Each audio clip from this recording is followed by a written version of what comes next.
Viewers, a very warm welcome this show. मैं हूं कामरान शाहिद। आज हुकूमत को एक बहुत बड़ी शिकस्त हुई।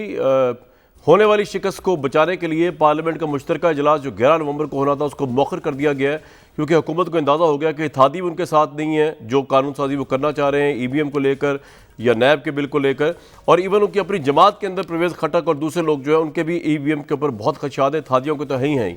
तो प्राइम मिनिस्टर का जो दोहराना था उसके अंदर भी स्ट्रेंथ जो थी वो कोई 155 कह रहा है, कोई 160 कह रहा है। तमाम लोग मौजूद नहीं थे और हुकूमत को और प्राइम मिनिस्टर को यकीनी शिकस्त नज़र आ रही थी 11 नवंबर को मुबैना तौर पर इस मुश्तरका इजलास में कि उनको डिफीट होगी। इस वजह से उस इजलास को जो है वो मौखर कर दिया गया।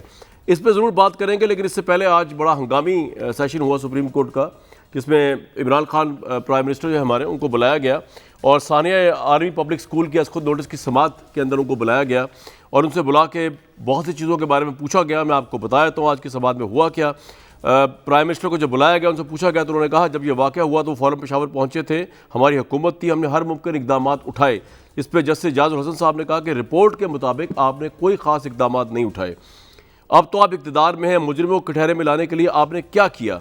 हमें आपकी पॉलिसी फैसलों से कोई सरोकार नहीं। हम ये पूछ रहे हैं कि इतने साल गुजरने के बाद भी मुजरिमों का सुराग क्यों नहीं मिल सका या लगाया जा सका। तो इसमें प्राइम मिनिस्टर ने माजी की हिस्ट्री स्टार्ट कर दी कि हमें जंग में मुदाखलत नहीं करनी चाहिए थी, 80,000 लोग दहशतगर्दी की जंग में शहीद हुए। जिस पर जस्टिस काजी अमीन साहब ने कहा माजी में जाने की जरूरत नहीं, प्राइम मिनिस्टर साहब ये बताएं कि साने के बाद आपने अब तक क्या इकदाम किए। मीडिया रिपोर्ट्स के मुताबिक आप तो इन लोगों के साथ मुज़ाकरात कर रहे हैं। प्राइम मिनिस्टर ने कहा हमने सानिया के बाद नेशनल एक्शन प्लान बनाया, मुल्क में कोई मुकद्दस गाय नहीं है, कानून की हुक्मरानी पर यकीन रखता हूँ, आप हुक्म करें हम कार्रवाई करेंगे। वालदैन को अल्लाह सब्र देगा, मुआवजा देने के अलावा और क्या कर सकते हैं। और ये भी पता लगाना है कि ड्रोन हमले किस तरह, ये प्राइम मिनिस्टर ने कहा। तो उसके ऊपर प्राइम मिनिस्टर को एक दफ़ा फिर कोर्ट ने यकीन दिलाया कि प्राइम मिनिस्टर वो हैं ना कि चीफ जस्टिस है, क्योंकि चीफ जस्टिस ने कहा कि ये सब पता लगाना आपका काम है, आप प्राइम मिनिस्टर हैं। ड्रोन हमलों में क्या हुआ, 80,000 लोग किस तरह मारे गए, जो आप तारीखें बता रहे हैं हमें, आप प्राइम मिनिस्टर हैं। ये चीफ जस्टिस ने कहा बतौर प्राइम मिनिस्टर इन सारे सवालों का जवाब आपके पास होना चाहिए। तो प्राइम मिनिस्टर को आज ये बताया गया कि वो प्राइम मिनिस्टर हैं दोबारा से, और ये जिम्मेदारी उनकी है ना कि वो किसी और पर फिक्स करें। आपकी जिम्मेदारी है बच्चों के वालिदैन की दादरसी करें। ये सब कुछ आज हुआ। और सबसे इंटरेस्टिंग बात ये हुई कि जब कोर्ट ने ये कहा कि सुना है कि आप इन लोगों के साथ, मुजरिमों के साथ एक और एग्रीमेंट करने जा रहे हैं, तो हम कोई छोटा मुल्क तो नहीं, दुनिया की छठी बड़ी आर्मी हमारी है, आम मुजरिमान को टेबल पर मुज़ाकरात के लिए ले आएँ कि हम एक बार फिर सरेंडर डॉक्यूमेंट साइन करने जा रहे हैं। तो अभी मेरे दिल में ख्याल आया कि इस हुकूमत की जो दरिया दिली है, जिसमें बड़े बड़े टेररिस्ट जो है उनके साथ एग्रीमेंट होकर उनको माफ़ी मिल रही है, TTP को वो मुज़ाकरात चल रहे हैं, उनको भी आम माफ़ी का ऐलान हो जाएगा, TLP को वो कर चुके हुए हैं, पहले उनको दहशतगर्द का इसी हुकूमत ने रॉक एजेंट का उनको कर चुके हैं, औरों को भी कर रहे हैं। तो समझ नहीं आई कि ये सब कुछ अगर नेशनल कॉन्सेंसस में हो रहा है तो अपोजिशन का मुतालबा ही मान लें भाई, सभी को अगर माफ़िया मिल रही हैं, जिन्होंने 80,000 पाकिस्तानी शहीद किए, बच्चों को मारा, कोई प्रोटेस्ट करके लोगों को मार दिया, उनको माफ़ी मिल रही है, फिर ये अपोजिशन को भी माफ़ कर दें, फिर नवाज शरीफ को भी माफ़ कर दें, फिर जरदारी साहब को भी माफ़ कर दें, नवाज शरीफ साहब को भी सबको माफ़ कर दें। क्या या इसकी वजह यह कि आपकी माफ़ी में भी डिस्क्रिमिनेशन है, क्योंकि वो आपके पॉलिटिकल राइवल है, आपको लगता है वो अगर मैदान में आ गए नवाज शरीफ वगैरह तो आप इलेक्शन में बहुत बड़ा चैलेंज मिल जाएगा या आप जीत नहीं सकेंगे, इसलिए उनको माफ़ी नहीं दे रहे। ये तमाम सवाल आते हैं जो लोगों के ज़हनों में आते हैं जब आप इतने दरिया दिली का मुजाहरा कर रहे हो। लेकिन अगेन सबसे बड़ी खबर यही रही कि आज हुकूमत को मुतवक्का सरेंडर होने लगा था हुकूमत का। 11 तारीख को उन्होंने अपना मुश्तरका इजलास जो उसको आगे कर दिया। सदाकत अली अब्बासी साहब, उज़मा बुखारी साहिबा, नज़ीर लगारी साहब मौजूद हैं। सदाकत भाई, आपके हालात लगता है बड़े बुरे चल रहे हैं, यहाँ में गर्दिश में आ गए। क्योंकि कल यहाँ पे जावेद लतीफ़ साहब ये बात एग्जैक्टली बता के गए थे कि 11 नवंबर को आपके ही लोग जो हैं वो इखलाकी ताकत का मुजाहरा करते हुए आपको छोड़ेंगे, जिस तरह वो यूसुफ रज़ा गिलानी के इलेक्शन में हुआ था, और आपको बदतरीन डिफीट होगी 11 नवंबर को। और वो आज हमने देख लिया कि प्राइम मिनिस्टर ने और हुकूमत ने जो है इसी बदतरीन डिफीट से बचने के लिए बादी नज़र के अंदर वो मुश्तरका इजलास ही आगे कर दिया मौखर। हालात तो बड़े बुरे भाई आपके। जी कामरान साहब, बहुत शुक्रिया, आपने अपने प्रोग्राम के लिए बुलाया और जो आपने अपने मफरूज़े कायम किए वो आप ही उसका खुद ही जजमेंट दे दें कि कोई ऐसी खुदा न खासा कोई डेडलाइन थी, कोई अपोजिशन ने हमें कोई तहरीक जमा कराई हुई थी जिस पे हमने अपेयर होना था और हम हट गए। ये हमारी अपनी प्रपोजल है, हमारी अपनी स्ट्रैटेजी है कि हमने इलेक्टोरल रिफॉर्म करना है, और जब हम मुनासिब समझेंगे करेंगे। बाकी आपकी जो भी खबरें, मैं उस खाने में मौजूद था तो मुझे तो कोई आदमी मिसिंग नहीं लगा। सारे जो थोड़े थोड़े जिन लोगों पे आप लोग शक करते हैं वो तो कम से कम सारे ही मौजूद थे। अच्छा, और सर एक बात तो ऑपोजिशन है, इनको एक दिन के लिए बात तो बताएं, जिन पे हम शक करते हैं वो कौन से थे जो वहाँ मौजूद थे?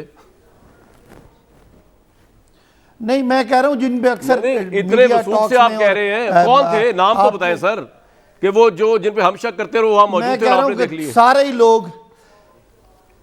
ही लोग जो मुख्तलिफ मौकों पे थोड़ी बहुत किसी इख्तलाफ राय रख चुके हैं, वो सारे के सारे यानी ही मौजूद थे। आपको आपको ये मैं मफरूजा कहता हूं, लगता है, चलें यार, आपको ये सियासी एम्बेरसमेंट नहीं लग रही कि मुश्तरका इजलास जिसमें आपने कहा था जिहाद के तौर पे प्राइम मिनिस्टर ने कहा था अरकान ने शिरकत करनी है, वो आप मुलतवी कर रहे हैं क्योंकि आपके इत्तेहादी भी आपके साथ नहीं है।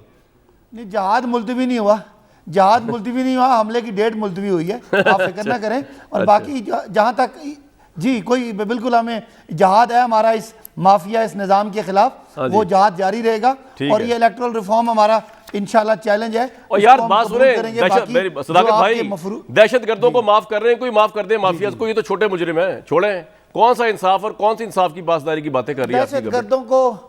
हाँ देखें, दहशत गर्दों को माफ करना एक बड़ी बात है और इनको हम यही समझ रहे हैं कि इनका जुर्म खाली ये नहीं है कि इन्होंने करप्शन किया, इनका जुर्म यह है कि इन्होंने माशरे की अखलाकियात ही मार दी है कि आज कोई आदमी करप्शन को पाकिस्तान में बुरा नहीं समझता, इसलिए कि बड़े बड़े वजीर आजम धड़ल्ले से करप्शन करते रहे। तो मुझे एक सवाल का जवाब दें सदाकत भाई, आपकी हर बात जो है ना बड़ी इंटरेस्टिंग होती है, तो आप ये कह रहे हैं कि प्रॉपर्टी पकड़ी जाती है और वो कोई शर्मिंदा नहीं होते, सर वहां खड़े रहते हैं। इनको छोड़े जी, आप और मैं बात कर रहे हैं, तो मेरी बात तो सुने मेरे भाई, मैं इनको छोड़े। यानी आप ये कह रहे हैं कि इनको माफी देकर आप माशरे के अंदर ये गलत रविश नहीं डालना चाहते हैं कि हम करप्ट लोगों को दे रहे हैं, माफी दे रहे हैं तो इखलाकी आपकी इखलाकियात खराब होंगी, लेकिन दहशतगर्दों को माफ करके ये रविश आप डालने को तैयार है कि जो बंदा इस मुल्क में दहशतगर्दी करे उसको माफी देगी पीटीआई की गवर्नमेंट, ये रविश आपके लिए एक्सेप्टेबल है? वेरी गुड, बड़ा अच्छा आर्गुमेंट दिया आपने। नहीं, पहली तो बात आपने कहा कि हमें कोई शिकस्त होगी, तो मैं कहता चला ये लुटी पुटी बेवकत सी जीरो क्रेडिबिलिटी वाली ऑपोजिशन को जो दिन खुश होने दें, इनको भी जिंदगी जीने का हक तो है। चले बड़ी खुशी की बात है जी, आप ये शर्मिंदा होते हैं। चलो हम आगे जाने दें, ये शर्मिंदा लोग जो है इन्होंने आपको सुनने में ही आया है, सर मेरी बात सुने, इनकी एक भी करप्शन आपने नहीं पकड़ी। मेरा आपसे शिकवा क्या है सदाकत भाई, मेरा आपसे शिकवा ये है कि इलेक्शन से पहले कभी लॉन्ग मार्च की बात करके शर्मिंदा होते हैं। सर छोड़े ना लॉन्ग मार्च, मेरी बात तो सुने, जो आपने बात की मैं उस पर बात करूंगा।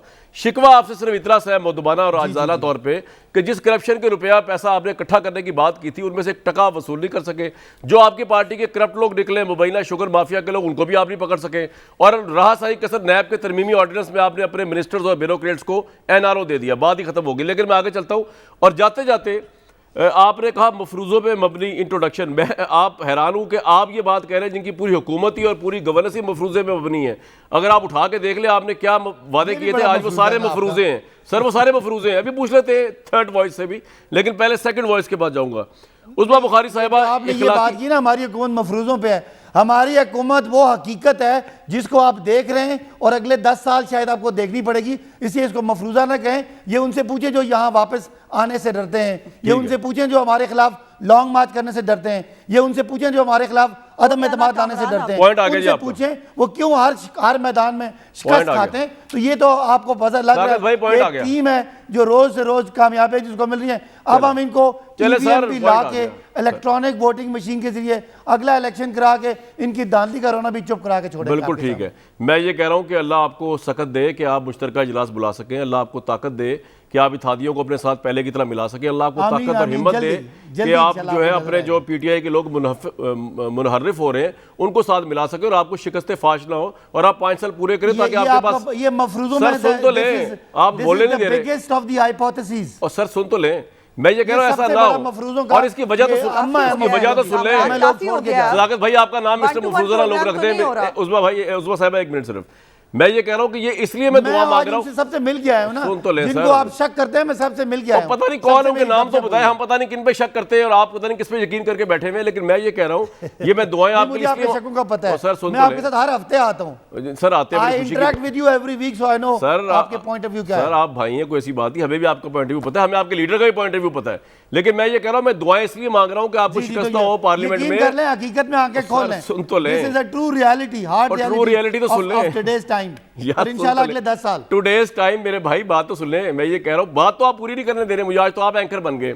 मैं ये कह रहा हूं ये दुआएं आपके लिए इसलिए मांग रहा हूं पार्लियामेंट का मुश्तरका इजलास हो जाए, आपको डिफीट ना हो उस्मा बुखारी साहिबा की तरफ से कि आप 5 साल पूरे करें, आपको ये गुंजाइश ना रहे कि हमारी हुकूमत पूरी नहीं हुई थी और हम महंगाई वरना खत्म कर देते और पाकिस्तान में दांडी का रोना धोना खत्म हो, ये भी उस्मा बुखारी साहिबा, हमारे इलेक्टोरल रिफॉर्म।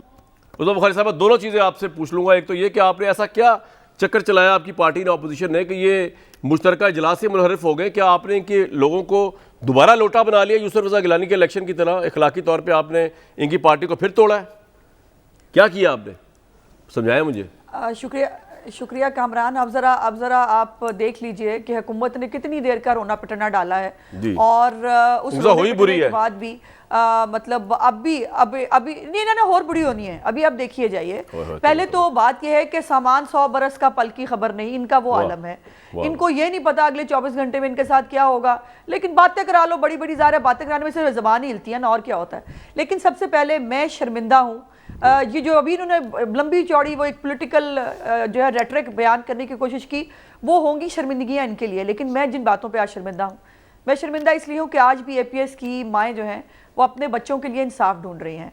मैं शर्मिंदा इस बात पे हूँ कि एक वज़ीर आज़म जो अपने आप को रियासत मदीना का पैरोकार कहता है, वो आज कहता है मैं इनको पैसे देने के अलावा क्या कर सकता हूँ।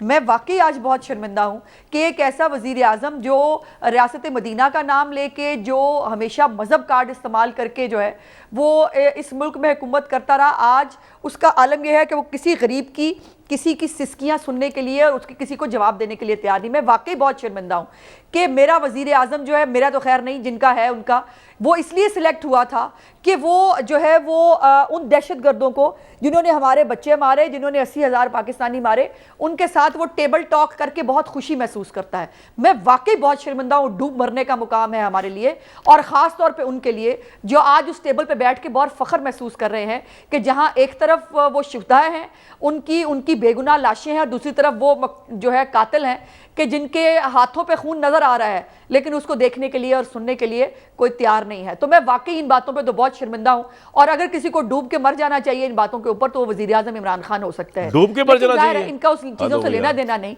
जो बिल्कुल डूब के मर जाना चाहिए। आज एक अनअनाउंस्ड इनको आज तहरीके अदम एतमाद हुई है इनके खिलाफ। आपका क्या ख्याल है, पार्लियामेंट जो है वो ज्वाइंट सेशन जो है वो मसल दिखा रहे थे, हमें ये कर देंगे, वो कर देंगे, हम करा के छोड़ेंगे, नोटिफिकेशन हो गया, वो मीना बाजार तो नहीं लग रहा था ना पार्लियामेंट के अंदर कामरान शाहिद साहब। जी। एक ज्वाइंट सेशन जो है पूरे पाकिस्तान से इस वक्त तमाम पार्लियामेंटेरियंस, वो नेशनल असम्बली के मेंबर्स हों, वो सेनेटर्स हों, वो इस्लामाबाद पहुंच चुके हैं, और हुकूमत ने उसको डू एंड डाई बनाया था, हर सूरत हाल में EVM पास करा के छोड़ेंगे। हमारी छोड़े, अभी वो कह रहे हैं ना शक, वो इनको जिन पे शक है, पता नहीं उन पे, इनको जिन पे यकीन है उन पे शक होना चाहिए कि नहीं, पहले तो ये बड़ी इंपॉर्टेंट बात है। लेकिन इनके इत्तेहादियों को मैंने सुना, अमीनुल हक साहब को मैंने सुना, और क्यू लीग के रिप्रेजेंटेटिव को मैंने सुना, और उन्होंने कैटेगोरिकली कहा कि हमने जवाब दे दिया है, और हमने कह दिया है कि जी हम आपके साथ इस EVM पे भी और नया जो मामलात हैं उसके ऊपर हम आपको वोट देने के लिए तैयार नहीं हैं। सो ये अपने तो क्या चूजे पूरे करेंगे, इनके जो इत्तेहादी हैं, और यही मैं आपको बहुत अरसे से हम आपको ये कह रहे थे, इनको खुद गिरना है। ये भानुमती का कुनबा जो है ना, ये कहीं का रोड़ा कहीं की ईंट वाली जो है ना, इन्होंने खुद गिरना है। हम अपने हाथ गंदे क्यों करेंगे इनके नापाक नहीं? तो ये जो आप इनको जो इन्होंने किया है, ये आप एक बात बताइए उस्मा साहिबा, ये बताइए कि ये जो आप इनके, इसका मतलब आप यही कह रही हैं ना कि कल जावेद लतीफ़ साहब भी आपके कुलीग यही कह के गए कि जी इनके बहुत से लोग हमारे साथ बहुत सारे लोग हमारे साथ मिल जाएंगे 11 नवंबर को, जिसकी वजह से खदशात हुए, तो आप दोबारा लोटे तलाश कर रहे हैं कि पार्टी में? ये तो कोई इखलाकी बात नहीं है ना, लोटे तलाश करना। पहले तो कामरान शाहिद साहब जी मैडम, दुरुस्त बात आप ये देखिए, नूर आलम खान साहब को हम कहते हैं कि वो हर वक्त तो इन हुकूमत की कारकर्दगी पर सवाल उठाते हैं। जो तो है ना सदाकत अब्बासी साहब के मुतमईन MNAs, उनका तो कुछ नहीं कहा जा सकता, उनके बारे में मैं एक सख्त लफ्ज़ मैं इस्तेमाल नहीं करना चाहती। हाँ जी, बड़े नफ्स मुतमईना। लेकिन बाकी लोग जो है ना, जो ग्राउंड रियलिटीज़ के लोग हैं, जो इलाकों से इलेक्शन लड़के आते हैं, और इत्तेहादी भी खास तौर पे फॉर दैट मैटर, उनको क्या आपका ख्याल है कि जो महंगाई की सूरत हाल है, इमरान खान नहीं सुनना चाहते, उनको अच्छा नहीं लगता किसी गरीब आदमी की आवाज़ उन तक जाए, और वो नहीं सुनना चाहते, बाकी MNAs को नहीं सुनना पड़ता, उनको अपने हल्कों में जवाब नहीं देने पड़ते हैं। और अब जो फुटेजेस आ रही हैं, कल मैंने एक ट्वीट भी की, यकीन मानिए कामरान, मेरे ना रूह लरस गई वो देख के। वो आदमी जो है वो अस्थमा का शायद पेशेंट था, वो साथ पंप ले रहा था, साथ वो रो रहा था, अपने मुंह पे चांटे मार रहा था, और वो इमरान खान की जान को रो रहा था। अब इनको वो बार बार इनको कहते हैं कुर्सी है तुम्हारा जनाजा तो नहीं है, कुछ कर नहीं सकते तो उतर क्यों नहीं जाते, तुमको शर्म भी नहीं है, इखलाकी जवाज भी खो चुके हो और अब तो कानूनी जवाज भी खो चुके हो। पार्लियामेंट का मुश्तरका इलाज जो है वो इजलास मौखर करके कि गैर एलानिया अदम एतमाद इस हुकूमत पे हो चुका है। और लेकिन यह है कि वो चिमटे रहना है, वो दूसरों को बातें करते थे, आज क्यों चिमटे हुए हैं कुर्सी के साथ। मुआशत आपके काबू में नहीं, खारजा पॉलिसी आपके काबू में नहीं, मुंह आपको कोई लगाता नहीं, फोन आपका कोई उठाता नहीं, आवाम को रिलीफ आप दे नहीं सकते, मीडिया जो है वो आपकी सच्चाई बयान करने से अब चूक नहीं रहा। आपकी जो पहले दिन से सच्चाई बयान कर रहे हैं, उस साहब ये भी एतराज हुआ आपकी बात पे, वो गूंद पहले दिन से वो गूंद निकल गई क्या? चले पहले दिन सच्चाई बयान कर रहा है मीडिया, भाई ऐसी क्या बात है? कर रही आपकी बात नहीं कर रही।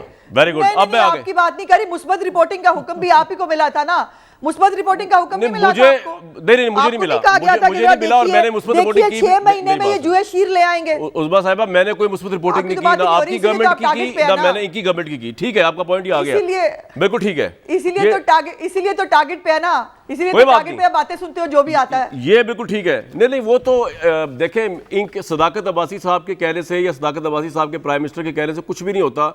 महंगाई का रोना रो लें, एंकरों का रोना रो लें, असल में तो जब अवाम में जाते हैं हम तो वो अवाम को टकरना है। सदाकत भाई ने भी, प्राइम मिनिस्टर साहब ने भी किसी ना किसी हल्के से तो खड़ा होना ही है ना।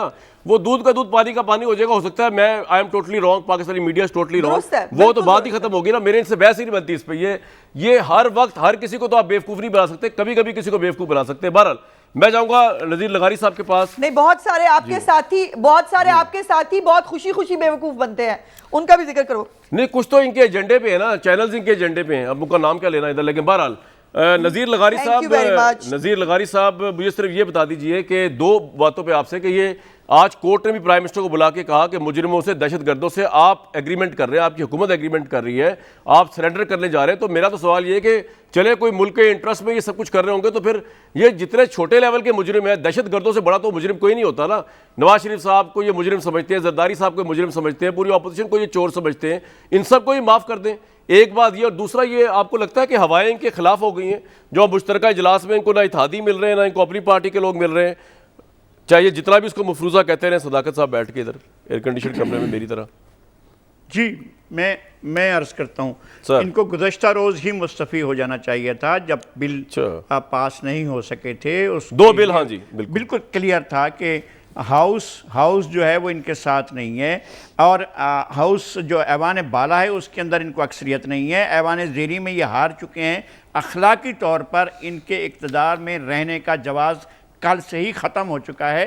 कल से ये लेजिटिमेट। नज़ीर साहब एक मिनट मैं जरा लोगों को बता दूं, आपने बड़ी इंपॉर्टेंट बात बताई, एक मिनट रुक जाए जरा। ये नज़ीर लगारी साहब ये बता रहे कल नून लीग का जो एक बिल था कि अगर बंदा पार्टी चेंज करता है तो उसको 6 से 7 साल के बाद टिकट मिलेगी, 7 साल के बाद। वो बिल हुकूमत की मुखालफत के बावजूद जो है वो टेबल हो गया, और जो हुकूमत का एक बिल था ख़वातीन के उस मसले के ऊपर वो डिफीट हो गया। तो वो 2 बातें कह रहे हैं। जी नज़ीर साहब कंटिन्यू करें। जी मैं वही अर्ज़ कर रहा हूँ कि इनके हुकूमत में रहने का जवाब गुज़श्ता रोज़ ही ख़त्म हो चुका है, और आज के दिन तो इन्होंने हद कर दी है। आज के दिन जो कुछ वज़ीर आज़म पेश हुए सुप्रीम कोर्ट में, और मुल्क की अदालत उज़्मा ने जिस तरह से उन्होंने इजहार किया, वो तो हमारे लिए बिल्कुल कतन शर्मिंदगी का बात है। अदालत का ये सवाल ही इनके लिए, क्या आप दूसरी बार सरेंडर करने जा रहे हैं? क्या ये 16 अगस्त को जब वाक़या हुआ था, 16 अगस्त का मैं 2014 की भी बात कर रहा हूँ और 2014 की बात भी कर रहा हूँ, 16 दिसंबर 2014 की बात कि ये 5 महीने से हुकूमत को यरगमाल बनाकर बैठे हुए थे, घेराव किया हुआ था, कंटेनर पर चढ़े हुए थे और कुछ भी काम करने के लिए तैयार नहीं थे। यहाँ तक कि चीन के प्रेसिडेंट शी जिनपिंग का दौरा मुलतवी हो गया था, और वो हुकूमत को इन्होंने अपने तौर पर लाचार कर रखा था और एम्पायर की उंगली उठने का इंतज़ार कर रहे थे। ये 16 दिसंबर का वाक़या जो है, इनको यहाँ से जब बच्चों की शहादतें हुई तो इसको लिंक करना चाहिए और सोचना चाहिए कि जब बच्चों की शहादतें हुई तो ये वहाँ से उठे, और ये चाहते थे कि यहाँ से उठें, और क्योंकि फेल हो चुके थे, चूँकि पार्लियामेंट अपना इस बात कर चुकी थी, पार्लियामेंट ने अपना डट कर कहा था कि हम आपके साथ नहीं चलने को तैयार हैं, और पार्लियामेंट में तमाम जमातों ने मिलकर जो हुकूमत के ख़िलाफ़ भी थी मियां नवाज शरीफ की, वो भी इनके साथ आ गई थी और कहा था कि हम इस सूरत हाल का सामना करने को तैयार हैं। और ये ठीक नहीं है जो कुछ पीटीआई कर रही है, और इनको मौका मिला कि ये फरार अख्तियार करें। इस फरार अख्तियार करने को और धरने को ख़त्म करने को, 16 दिसंबर को धरना ख़त्म हुआ, 16 दिसंबर को ये वाक़या हुआ। एक तो ये कि इसको इंटरलेट किया जाए, और दूसरा ये कि 16 दिसंबर को ढाका फाल हुआ था, और ढाका फाल के बाद ये पेशावर फाल जो हुआ है, और पेशावर में जिस तरह बच्चों की शहादतें हुई हैं, जिस बेदर्दी से मारा गया, और ये तब भी इनका बयानिया ये है, इनका बयानिया यह है कि ये हमारी जंग नहीं है, लोग हमारे मारे जा रहे हैं, ग्रेजन हमारे हमला, उन पर हमला हो रहा है, हमारी छावनियों पर हमला हो रहा है, जीएचक्यू को यरगमाल बनाया जा रहा है, जीएचक्यू पर हमला हो रहा है। ऐसी आलम में भी ये कहते हैं कि ये हमारी जंग नहीं है, हमारे लोग मर रहे हैं, हमारी मसाजिद जो हैं वो मस्मार हो रही हैं, हमारी मस्जिद में लाशें पड़ी हुई हैं, हमारे इमाम बारगाहों में लाशें पड़ी हुई हैं, और ये कहते हैं कि नहीं हमारी जंग नहीं है। हमारे लोग बाजारों में, पार्कों में और खेल के मैदानों में मारे जा रहे हैं, और ये कहते हैं हमारी जंग नहीं है। आज भी ये कह रहे हैं कि ये हमारी जंग नहीं है। भाई जब कौन था फिर? हमारे 65 की जंग में इतने लोग नहीं मारे गए। नज़ीर लगारी साहब, आपके ख्याल में ये जो मुज़ाकरात कर रहे हैं ये गलत कर रहे हैं? प्राइम मिनिस्टर की जंग में इतने लोग नहीं मारे गए। जी बिल्कुल, दहशतगर्दी के खिलाफ जंग में लोग मारे गए। अगर वजीर आजम को ये नजर आ रहा है तो पहले जावेद बाजवा के खिलाफ कि जनाब आपने इनके खिलाफ जंग क्यों छेड़ी, रद्दल फसाद क्यों हुआ, और वो जो ज़रबे अज़ब था वो क्यों हुआ, तो फिर तो वो जाए ना, 2 आर्मी चीफ इनके सामने, उनके खिलाफ कार्रवाई करें और कहें कि जनाब ये हमारी जंग नहीं थी। आपने ये क्या कर दिया कि आपने हमारे मासूम लोगों पर जो है, लगारी साहब मैं आपको, और ये इनके जो तो आपके ख्याल में मुज़ाकरात नहीं होने चाहिए बैंड ऑर्गेनाइजेशन या दहशतगर्दों के साथ? ये कह रहे हैं मुझे मौका दीजिएगा। कतन नहीं, क्रश कर देना चाहिए जो भी रियासत की रेट को चैलेंज करे। राइट, मैं आपको एक बात बताता चलूं, ये बात इस लिहाज से नज़ीर लगारी साहब सही कह रहे हैं, मैंने कल भी बताई थी। 2008 में जब मैंने 2008-9 के अंदर जब मैंने पीपल्स पार्टी की हुकूमत थी तो इमरान खान साहब का एक्सक्लूसिव इंटरव्यू किया था, और उसके अंदर वो उनको मैं बार बार पूछ रहा था कि पाकिस्तानी फ़ौज जो है उस वक्त वो शहादतें दे रही है अपनी, और ऑपरेशन चल रहा है सवात के अंदर भी और दूसरी जगहों पे भी, तो आपका ये कहना कि हमारी जंग नहीं है, तो आप जो हमारे फौजी शहीद हो रहे हैं आप उनकी शहादत को इंडोर्स और एक्नॉलेज नहीं कर रहे। इमरान खान साहब ने उसको इंडोर्स करने से इनकार कर दिया था, उन्होंने कहा कि नहीं मैं इस जंग के साथ नहीं हूँ। और मौलवी सूफ़ी मोहम्मद और फजलुल्लाह के फ़ज़ाइल वो खैर बयान कर रहे थे उस इंटरव्यू के अंदर। तो ये लगारी साहब इस लिहाज सही कह रहे हैं कि मैंने तो कन्फ्रंट किया हुआ उस वक्त पीटीआई के चेयरमैन को। सदाकत साहब आप कुछ कहना चाह रहे हैं? मैं ब्रेक ले लूँ, बाद में बात करेंगे, अभी कहना चाह रहे हैं? मैं ब्रेक ले लूं? पहले थोड़ी सी बात मुझे मौका दे दें। मैं लगारी साहब ने जो बात की है कि जी कल ये जवाब खो बैठे, बड़ी इन्होंने बाइस्ड गुफ्तगू की है, एक तरफा गुफ्तगू की है। बहरहाल इनका हक है, लेकिन यहाँ लग रहा होता है कि साफियों के अपने अपने यार आप किसी भी कैरेक्टर अटैक ना किया करें, आप उनकी बात पे बात करें ना सर। सदाकत भाई आप हर एक को कंट्रोवर्शियल कर दें, मुझे तो चले फर्क नहीं पड़ता। अब उनको शरीफ आदमी को भी आप शुरू हो गया। लगारी साहब जवाब दो बातों से खत्म होता है, सुन ले जरा, 2 बातों से खत्म होता है। एक, अगर हुकूमत के पास फाइनेंस बिल में वोट ना हो, और दूसरा अदम एतमाद हो। मेरे भाई पढ़ लीजिएगा, सर इखलाकी तौर पे कह रहे हैं वो, और प्राइवेट मेंबर डे कोई पार्टी का नहीं होता। लगारी साहब जल्दी बताइए, मैंने ब्रेक लेनी है भाई। सर आपने कह दिया, आप कह रहे हैं लगारी साहब प्राइवेट मेंबर डे था, उस प्राइवेट मेंबर डे पे अगर किसी की कोई रेजोल्यूशन पास होती है तो मेरे भाई आप इतने जजमेंटल हो रहे हैं। और दूसरा जो आपको अमेरिका नवाजी में लग रहा है कि अमेरिका की जंग हमारी जंग थी, वो एक जरा थोड़ी सी गहरी बात है कि हमने वो जंग ओन क्यों की। जब जंग में पड़ गए तो वो तो एक अलग बात थी, लेकिन जो आप बातें कर रहे हैं, अगर हम अमेरिका की जंग का हिस्सा ना होते तो शायद ये हमारे जो हमारे 150 अरब हमारा डॉलर जाया हुआ, या हमारी 80,000 जान। मैं एक ब्रेक लूंगा, लेकिन मैं आप सदाकत भाई आपसे मैं बदरजा एहतराम ये बात कह रहा हूँ, हर बंदे को कंट्रोवर्शियल ना किया करें जो आपसे सवाल पूछे। एंकर्स को तो करते हैं, आपको जो गाइडलाइन मिली हुई है पूरी आपकी टीम को कि आप करते हैं कि जी किसी के इंट्रोडक्शन को कह दिया बायस्ड है, बजाय आप उसकी इंट्रोडक्शन का जवाब दें दलाइल के साथ, सवालों का जवाब दलाइल के साथ दें। आप कहते हैं कि इस तरह हम करेंगे तो अवाम में बड़ी हमारी बात की पजीराई हो जाएगी, ऐसा होता नहीं मेरे भाई। मैंने आप तो अभी आए ना इक़्तिदार में, मैंने आपसे पहले सैकड़ों मैंने देखे इक़्तिदार में आए भी और चले भी गए, और वो इन बातों से बात बनती रही। नज़ीर लगारी साहब को बिला वजह आप कंट्रोवर्शियल कर रहे हैं, वो एक क्रेडिबल सहाफ़ी हैं, सीनियर जर्नलिस्ट हैं, उनके सवालों का जवाब दलाइल से दें, ख़त्म होगी बात। ब्रेक लूँगा जी मैं। और ब्रेक पे जाने से पहले नज़ीर लगारी साहब पे एक पर्सनल साहब बात भी उन्होंने अटैक कर दी और उनको ये भी कह दिया अमेरिकी नवाज जंग के सपोर्टर्स हैं। नज़ीर लगारी साहब आपने कुछ कहना, फिर मैंने उस्मा साहबा के पास जाना है। Sir quickly would you like to respond जो उन्होंने गुफ्तगू की सदाकत साहब ने? मैं सदाकत अब्बासी साहब का बहुत एहतराम करता हूँ, उनकी बहुत इज़्ज़त करता हूँ। वो हमारे मुल्क के इंतहाई काबिल एहतराम इदारे पार्लियामेंट के रुकन हैं, और मैं उनका ये राइट समझता हूँ कि मेरे नुक्ता नज़र से इख्तलाफ करें, लेकिन उनका ये कहना है कि मैं किसी का एजेंट हूँ तो मैं सिर्फ ये अर्ज करता हूँ कि मैं अपने ज़मीर का एजेंट हूँ। मैंने वैसे और नहीं कहा इसके एजेंट अलावा हूँ। मैं किसी का एजेंट नहीं। बिल्कुल ठीक है सर, ये आपका पॉइंट आ गया। उस्मा बुखारी साहिबा, मैंने ऐसे नजीर साहब कोई एजेंट की बात नहीं की, मैंने आपकी सोच की बात की, आपके पॉइंट ऑफ व्यू से इख्तलाफ किया, आपसे भी कोई इख्तलाफ चलो नहीं। दलील से जवाब दे दिया करें मकसद ये सर। है कि आपकी गुफ्तगू हुकूमत के मौकफ के खिलाफ थी। मैंने एजेंट में से कभी यानी नहीं कि कहा। जो बंदा आपके मौक़िफ़ हुकूमत के मौक़िफ़ के मैं शदीद हाँ जी जी नजीर साहब। मैं हुकूमत के मौक़िफ़ का शदीद मुखालिफ हूँ, चूँकि हुकूमत को मैं समझता हूँ कि एक गलत हुकूमत है और इस हुकूमत ने मुल्क के अवाम को सवाए बर्बादी के कुछ भी नहीं दिया है। मैं सिर्फ ये समझता हूँ और ये मेरा नुक्ता नज़र है। अच्छा, मैं भी जो हुकूमत की मुखालफत करे, अगर किसी पॉइंट पे करे लगाई साहब, तो मैं उसका अपना मौक़िफ़ रखने के चले मैं अभी आता हूँ दोबारा, पहले उस्मा के पास जाऊँगा मैं, उस्मा साहिबा के और जो हुकूमत की मुखालफत कर रहा है। एक मिनट तो ठहर जाएं यार, भजन आते हैं। उस्मा बुखारी साहिबा, ये सिर्फ पार्लियामेंट का इजलास मौखर हुआ है या इससे भी बढ़ के आप अभी कोई लॉन्ग मार्च की प्लानिंग भी है या कुछ, और आपको लगता है कि ये इजलास मौखर इसी वजह से किया गया कि आपके पास इनके लोग हैं और अगला जब इजलास जब भी आएगा तो वो आप शो ऑफ स्ट्रेंथ दिखा देंगे और वो वोट ऑफ नो कॉन्फिडेंस हो जाएगा इस गवर्नमेंट और प्राइम मिनिस्टर साहब के ऊपर, या सिर्फ इत्तेहादियों का मामला है? तो मुझे जो है वो जी, मैं पहले लगारी साहब बहुत बुजुर्ग हैं, बहुत सीनियर हैं, मैं उनको मशवरा देने वाली तो नहीं होती, लेकिन फिर भी उनको ये कहना चाहती हूँ कि लगारी साहब अब आप आदी हो जाएं। जो शख्स, वो देख लिया ना, उन्होंने बाद में भी कह दिया, जो हुकूमत के हक में नहीं बोलेगा, जो हुकूमत की लाइन टो नहीं करेगा, उसको गालियां भी मिलेंगी, वो एजेंट भी होंगे, वो बगावत, उनको गद्दारी भी होगी, वो सब कुछ होंगे। तो इनकी हुकूमत से इस तरह के मेडल मिलना जो है वो फख्र की बात है। तो आज आप भी, मतलब आपको फख्र महसूस होना चाहिए कि वो जो खुद जो है पता नहीं कहाँ कहाँ किस किस के एजेंट जो है वो दूसरों को भी बनाते रहते हैं, और ख़ुद की पॉलिसियाँ आज ये हैं कि इनके बारे में जो है वो पूरी दुनिया क्या कहती है और क्या लिखती है। देखिए, अमेरिका नवाज जंग थी या नहीं थी, वो जो भी थी, उस वक़्त रेफरेंडम कराया था ना मुशर्रफ ने, आप उस रेफरेंडम में उनके चीफ पोलिंग एजेंट थे। अब मुझे ये बता दीजिए कि ये जो आप कातिल और मकतूल को एक ही जो उसमें तोल रहे हैं, आज शोहदा की जो माएँ थी ना, उनके दो सवाल थे कामरान। एक सवाल ये था कि इमरान खान हमें कहता था कि मैं आपके बच्चों का जो है वो वकील बनूंगा, उन्होंने कहा ये वकील हमें आज पहले दिन नजर आया है इतने सालों बाद। दूसरा सवाल ये था कि उन्होंने कहा कि हमारी जो तकलीफ के दिन थे उसमें इमरान खान साहब अपनी ज़ाती ज़िंदगी में मशगूल थे और उनको हमारे तकलीफ का एहसास नहीं हुआ। इससे ज़्यादा माइल्ड लफ्ज़ मैं नहीं कर सकती, जो उन्होंने कहे वो बयान से बाहर है। मेरी गुजारिश इस पर सिर्फ इतनी सी है, इमरान खान साहब को वाकई ये हक किसने दिया है कि वो जो 80,000 पाकिस्तानी है उनके वालिद साहब बन के जो है वो सबको माफ़ कर दें?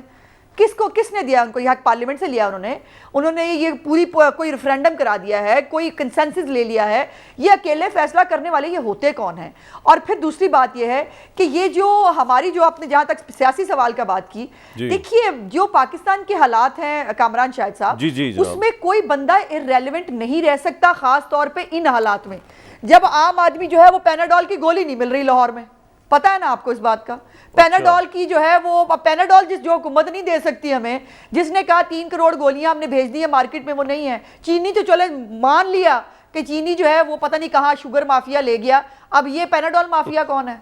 और बुज़ार साहब जो है फैमिली के साथ माशाल्लाह जो है उम्रे की अदायगी के लिए तशरीफ ले गए हैं, हमें यहाँ मरने के लिए छोड़ के, ये कोई तरीका है? आपने डेंगी पे कुछ नहीं किया, भप्तियां वो कसते थे, आपने डेंगी बरादरान कहा, क्या डेंगी पे कुछ नहीं हुआ, ये बात सही है। और आज जब आपकी डिलीवर करने की बारी आई है डेंगी, और जब आपकी डिलीवर करने की बारी आई है तो आपके पास फिर ये मैं याद कराना चाहती हूँ सदाकत वासी साहब को। सदाकत वासी साहब आज जिस नेशनल एक्शन प्लान का वो आज क्रेडिट लेने की कोशिश कर रहे थे ना, उसमें किन हाल से इमरान खान को बुलाया गया था ये पूरे मीडिया को भी पता है और खुद जो है वो तमाम लोग जानते हैं। ये अपने धरने से उठने के लिए तैयार नहीं थे, और नेशनल एक्शन प्लान जो ये अगले दिन ही नहीं उठ गए थे 16 दिसंबर को, इन्होंने फिर भी बहुत टाइम लगाया, कुछ दिन लगाए सोचने में और फैसला करने में कि मुझे धरने से उठ जाना चाहिए, 4 हल्कों को रोना चाहिए, ये 147 बच्चे जो हमारे शहीद हो गए उनको रोना चाहिए। सो ये हमेशा सतही सियासत और वो ये करते रहे हैं। और ये जो आखिरी बात, जो जहाद का रीइंफोर्स करने के लिए जो टेलीफोन जाते थे ना,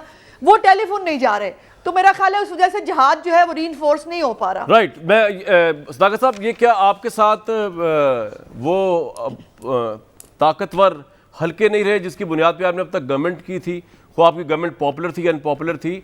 हुआ क्या है, मतलब नेक्स्ट इजलास जब होगा तो यू आर श्योर कि आपकी पार्टी आपके साथ खड़ी होगी? ईवीएम के इश्यूज के ऊपर लोटे भी नहीं होंगे आपकी पार्टी के अंदर, और नुक्ते नज़र से मुखालिफ भी कोई लोग नहीं होंगे जनाब? अच्छा जी, सवाल ये उठा कि इमरान खान साहब को किसने हक दिया है।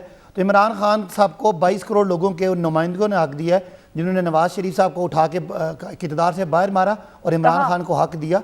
और वो जो आइन और कानून का तरीका है उसके मुताबिक वो जो भी करेंगे पार्लियामान को एतमाद में लेके करेंगे। आपको और उनको एतमाद में लेने की जरूरत नहीं है। मैं भी लगारी साहब सीनियर आपने अभी तक वो खुफिया मुआहदा नहीं पेश किया टीएलपी का, लेकिन चले कहा था सर पार्लियामेंट की तो जितनी बेवकूफी आपने की है ना आपकी पार्टी ने, आपने टीएलपी का मुआहदा नहीं पेश किया अभी तक। जी जी जी लगारी साहब ने एक बात की थी कि कल एक प्राइवेट मेंबर का बिल चूंकि पास हो गया इसलिए हुकूमत को जवाब खत्म हो गया। तो मैंने उनको कहा कि हुकूमत का जवाब 2 वजह से खत्म होता है आईनी तरीके से। एक, जब फाइनेंस बिल में उनकी अक्सरियत ना हो, और एक अगर कोई अपोजिशन कोई जुर्रत कर ले, कोई क्रेडिबल अपोजिशन हो जिसके पास मेंबर्स हों और वो आके अदम एतमाद पेश करे। बाकी जवाब जो है वो आपके अपने ख्यालात हैं, वो कोई आईनी ख्यालात। ये मैंने बात की। रही बात कि हमारे मेंबर कम है, तो कामरान ये आपको कितनी दफा हम साबित कर चुके हैं, ये लुटी पुटी डिसक्रेडिटेड ऑपोजिशन। कोई एक इनकी बात बताएं कि 3.25 सालों में कोई एक बात इन्होंने की हो जो इनको कामयाबी मिली हो। यार भाई बात तो ये है कि आपकी गवर्नेंस पे सवाल हो रहा है 3.25 साल का, इनकी परफॉर्मेंस को गोली मारे आप। तो मुझे बता यार बात आपसे हो रही है, आपकी गवर्नमेंट की परफॉर्मेंस 3.25 साल करते हैं। कमाल हो गया वैसे। यानी किस तरह चले, मैं आपका पॉइंट आ गया बता रहा हूं ना, इनकी हैसियत ही क्या है। मैं आपको बता दूं, पाकिस्तान का हर आदमी जो आज महंगाई से मुश्किल है वो पीपल्स पार्टी और उनको चोर समझता है। अच्छा आपका पॉइंट आ गया सर, आपका पॉइंट आ गया। दौल बता रहा हूं इनकी क्या हैसियत है कि ये पार्लियामेंट में चैलेंज करेगी किसी को। जी उस्मा साहिबा बोल रहे हैं, मैंने फिर लगारी साहब पर जा रहा हूं। कामरान यही इनका गरूर और और एक और बात कामरान साहब, वजीर आजम को आज सुप्रीम कोर्ट ने बुलाया, वो सुप्रीम कोर्ट में गए के साथ कोई खड़ा ना हो, कमर में दर्द हुआ ना उनके। ये 24 घंटे की मार नहीं है, इनको को गलत फहमी है कोई अपने बारे में। इनका यही गरूर और तकब्बुर जो है ना, पॉइंट आ गया जी, पॉइंट आ गया, पॉइंट दोनों का आ गया। लगारी साहब ये जो कह रहे हैं कि वो इमरान खान साहब को ये राइट जो मिला है एग्रीमेंट करने का कालदम जमातों के साथ या दहशतगर्दों के साथ, गलत कह रहे हैं, झूठ बोल रहे हैं। वो पार्लियामेंट के पास इख्तियार, देखो एक मिनट कामरान, कामरान एक मिनट, पार्लियामेंट का इख्तियार दिया हुआ ताकत जो है वो डिराइव करता है पार्लियामेंट से वजीर आजम। वजीर आजम कब लेके आया ये पॉलिसी? ठीक है, मैं ये सवाल तो कर रहे थे, आज तक हमें बता नहीं सके, लगे हैं ये हमें बताने के लिए 22 करोड़। और भाई 1 करोड़ वोट मिला है तुम्हें, 22 करोड़ के मामले कहां से बन गए आप? 1 करोड़ में वोट मिला आपको, 22 करोड़ के मामले कहां से बन गए आप? ठीक है जी, पॉइंट आ गया। 22 करोड़ मेरा सवाल इलेक्टोरल प्रोसेस है जिसके तहत लगारी साहब से बात बाहर निकाल, और यार निकाल दिया, अच्छी बात है निकाल दिया, उसके बाद हुआ क्या, खुद आपने बाहर भेज दिया। लगारी साहब ये किसी भी प्राइम मिनिस्टर के पास ये राइट बनता है कि कसास जो है बड़ा स्ट्रिक्टली शरियन मामला है कि कसास जो है वो वर्सा जो है वही माफ़ कर सकते हैं। यहाँ पर आप पार्लियामेंट को भी एतमाद में ना लें, आप पूरी कौम को भी एतमाद में ना लें, और इस गवर्नमेंट की तो रविश ही ये रही है छोटे से छोटा मुआहिदा, बड़े से बड़ा मुआहिदा ना ये कभी पार्लियामेंट में लिखे है, ख्वाह वो IMF है, ख्वाह वो TLP है, ख्वाह वो कुछ और है। तो अब आप ये किस मॉरल ग्राउंड के ऊपर कह रहे हैं कि जी हम पार्लियामेंट को लेके आएंगे, जो मुआहदे हम करने जा रहे हैं जिनमें हम उन लोगों को भी माफ़ कर रहे हैं जो इनका राइट भी नहीं है। कसास का तो राइट, ये वर्सा थोड़ी है। खुदा न खास्ता मेरी सदाकत अली अब्बासी के घर में तो दहशतगर्दी नहीं हुई, या प्राइम मिनिस्टर के घर में ये तो नहीं है इफेक्टिव पार्टी। जी नजीर साहब, डायरेक्ट मुल्ज़मान को सजा यार बोलने तो दें सर। पहली बात तो ये तय है, अगर आपने मुझसे सवाल पूछा है तो मैं अर्ज करता हूं कि आपसे पूछा सर, कत्ल कंपाउंडेबल नहीं है पाकिस्तान के कानून में। पाकिस्तान के कानून के मुताबिक कत्ल का जुर्म जो है वो कंपाउंडेबल नहीं है। 80,000 इंसानों का कत्ल जो है वो कंपाउंडेबल कैसे हो सकता है? जहाँ तक हमारे सदाकत अब्बासी साहब की बात है, वो मैंने पहले भी कहा हमारे मोहतरम हैं, पार्लियामेंट के रुकन हैं, लेकिन इस तरह के रवैये हम भुगतते रहे, माजी में भुगतते रहे। भाई मुझ पर कत्ल के मुकदमे बने, अच्छा, मुझ पर बगावत के मुकदमे बने, मुझे एंटी टेररिस्ट कोर्ट में लाया गया, मुझे वहाँ पेश किया गया, नाम लेकर कहा जाता था नज़ीर लगारी व दीगर हाजिर हूँ। दीगर में मजीद निज़ामी थे, दीगर में मीर शक्ल रहमान थे, दीगर में ज़िया शाहिद थे, दीगर में पाकिस्तान की पूरी सहाबत हमीद हारून थे, और वो नारे लगते थे वो नारे लगते थे कि नज़ीर लगारी और दीगर हाजिर हूँ। यहाँ एंटी टेररिस्ट कोर्ट में नारे लगते थे। तो ये हमारे लिए नई बात नहीं है कि इस तरह की बातें की जाएं। हमने बगावत के मुकदमे में, लेकिन लगारी साहब मुझे एक बात बताएं, चले आपने अच्छा ये मौजूद छेड़ दिया, लेकिन वो तो चले पता नहीं कौन सी फाशिस्ट गवर्नमेंट थी, ये तो बड़ी डेमोक्रेटिक गवर्नमेंट है और तब्दीली के साथ आई थी। आपको लगता है यहाँ पे भी मीडिया को हरासा किया गया आपकी नजर में? नहीं, मीडिया बाजी की हुकूमतों ने मीडिया के खिलाफ इनफरादी या इज्तिमाई कार्रवाइयाँ की हैं। इस हुकूमत ने मीडिया को बर्बाद कर दिया है, मीडिया वर्कर्स को तबाह कर दिया है। इस हुकूमत के दौर में मीडिया के साथ जो हशर हुआ है कामरान साहब, पिछले point of view से पाकिस्तान इख्तिलाफ की करना तारीख नाराजगी में, कैसे होगी? 74 मुझे साल आप तारीख बताएं। में ऐसा नहीं सर। हुआ। इस तारीख इस जी लवारी पूरी की साहब। पूरी 74 साल तारीख में मीडिया के साथ ऐसा नहीं हुआ है। आप बताएं, आधी से ज्यादा जो वर्क फोर्स थी मीडिया की खत्म हो गई है, वो मौजूद ही सर नहीं मैं है। ब्रेक और लेके उनके लिए गवर्नमेंट का हालात मौक़िफ़ ऐसे लेने की पैदा कोशिश कर दिए करता हूं, मैं लेने का मौक़िफ़ पेश करता हूं। एक ब्रेक लूंगा जी। इमरान खान साहब की गवर्नमेंट है जी, सबको माफिया मिल रही है। मैं तो ऑपोजिशन को ये आइडिया दूंगा कि आप भी अपनी माफ़ी की जो है वो डाल दें दरख्वास्त जो है। प्राइम मिनिस्टर बड़े बड़े दहशतगर्दों को, मुजरिमों को, बैंड आउटफिट्स को, जिनको ये दहशतगर्द कहते हैं, उनको माफिया दे रहे हैं। तो ये तो बेचारे छोटे छोटे माफिया हैं बकौल प्राइम मिनिस्टर पीटीआई के, इनकी तो माफ़ी बनती है फिर अगर ये सब रिहा हो रहे हैं। मुझे दीजिए कल तक इजाज़त।